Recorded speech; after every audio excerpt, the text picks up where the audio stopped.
ब्रह्मा जी ने कहा कि हे इंद्र, गौ माता ही यज्ञ हैं, यज्ञांग हैं, बिना गौ माता के यज्ञ संभव नहीं है। गौ माता ही संपूर्ण प्रजा को धारण करती है और संपूर्ण प्रजा का पोषण करती है।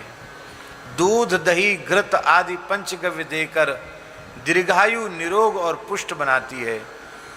उनके पुत्र वत्स माने बछड़े, बैल, वृषभ अपने परिश्रम से खेत जोतकर अन्न उत्पन्न करते हैं।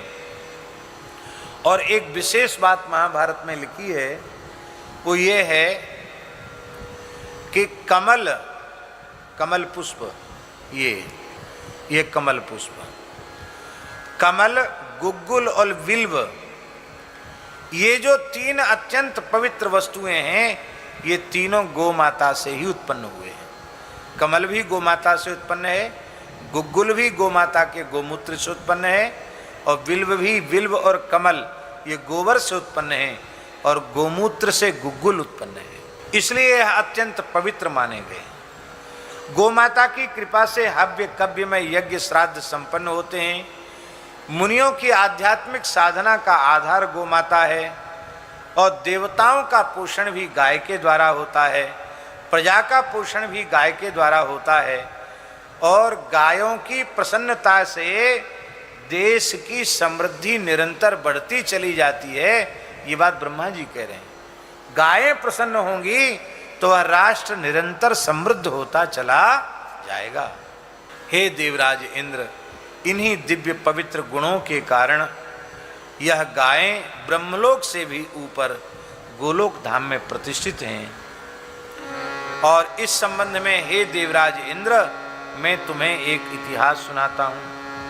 एक बार देव माता अदिति ने अपने पुत्रों की पराजय से दुखी होकर उनके उत्कर्ष के लिए अदिति माता ने कैलाश पर्वत के शिखर पर एक पैर से खड़े होकर के 11,000 वर्ष तक तप किया, और उनके साथ सुरभि माता ने भी एक चरण से खड़े होकर के 11,000 वर्ष तक तप किया। देव माता अदिति ने भी एक पैर से खड़े होकर 11,000 वर्ष तक कैलाश के श्रृंग पर खड़े होकर तप किया, और आदि गौ सुरभि माता ने भी एक पैर से खड़े होकर के 11,000 वर्ष तक केवल वायु का आहार करते हुए तप किया। ब्रह्मा जी बोले कि तपस्या से प्रसन्न होकर भगवान श्री नारायण के सहित भगवान शिव और ब्रह्मा जी कहते हैं हम माने ब्रह्मा, विष्णु, महेश, हम तीनों देवता वरदान देने के लिए अदिति माता और सुरभि माता, गौ माता, दोनों को वरदान देने के लिए गए।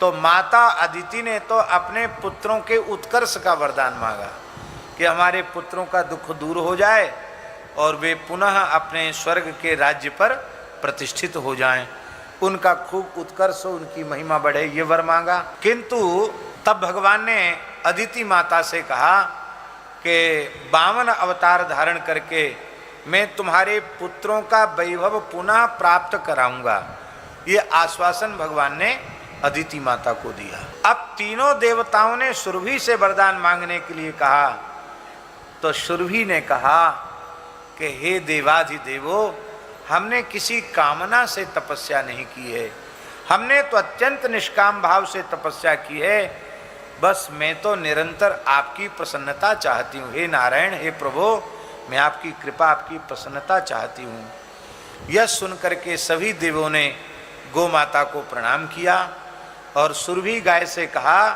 कि हम तुम्हें अमरत्व प्रदान करते हैं, महाप्रलय काल में भी हे सुरभि माता तुम्हारा नाश नहीं होगा। और कहा कि हम ब्रह्मा का लोक और विष्णु का वैकुंठ लोक और शिवजी का शिवलोक, हम तीनों देवताओं के लोक के ऊपर तुम्हारा गोलोक प्रकट हो जाएगा, और उस गोलोक धाम की अधीश्वरी तुम ही रहोगी। वहाँ भगवान राधा कृष्ण अपना निरंतर रास विलास करेंगे और तुम गोलोक धाम की स्वामिनी मानी जाओगी। और उस गोलोक का वर्णन नहीं किया जा सकता है, साक्षात सच्चिदानंद भगवान ही गोलोक धाम के रूप में प्रकट हैं और स्वयं प्रकाशित वह गोलोक धाम है। और आप बड़े बड़े सींगों वाली आप वहाँ निवास करेंगी।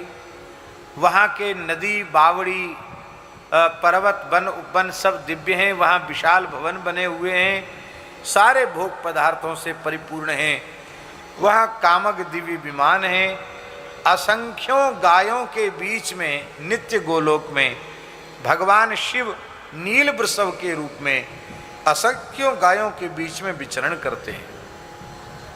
और भगवान श्री कृष्ण अपने सखाओं गोप गोपियों के साथ और अपनी प्राणवल्लभा हृदयेश्वरी रासेश्वरी रसेश्वरी श्री राधा रानी के साथ वहाँ नित्य विहार करते हैं, नित्य रास करते हैं। हे इंद्र, वह त्रिपाद विभूति लोक है। एक पाद में सारा ब्रह्मांड है, हम सबके लोक हैं, और 3 पाद में भगवान का दिव्य धाम गोलोक है। 3 पाद का अर्थ है उसकी कोई सीमा नहीं, असीम है वह धाम। उस लोक में परम परोपकारी धर्मात्मा सत्यवादी माता पिता गुरु गोविंद गाय तुलसी और संतों की उपासना करने वाले आदर करने वाले लोग ही उस धाम में प्रवेश पाते हैं।